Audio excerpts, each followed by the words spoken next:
Ik neem aan dat de fractievoorzitters namens de fracties verdelen. En dan zie ik mensen van dorpsbelangen. Dan denk ik van structuurmening, hoe die in de dorpen anders verkondigd wordt.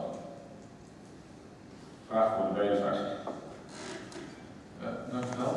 Ik kan me ook voorstellen dat de tweede termijn gereageerd gaat worden. Dan kunnen jullie zo meteen de schorsing nog even op terugkomen. Dan wil ik graag het woord geven aan de heer Trim. Meneer Heijsel, wil even de microfoon aan de heer Trim. Ja, voorzitter van de fractie. Waar wij voor gaan is een samenleving gericht op continuïteit. En ik wil een aantal hoofdpunten delen met jullie ten aanzien van de visie 2014-2018. En deze is gericht op het beste voor onze inwoners. Het wordt lokaal geregeld. Dat is iets waar wij achter staan. En wij willen dat alle voorzieningen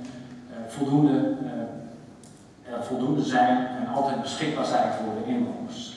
En eenvoudig bereikbaar. Daarnaast geen verplichtingen voor de burger.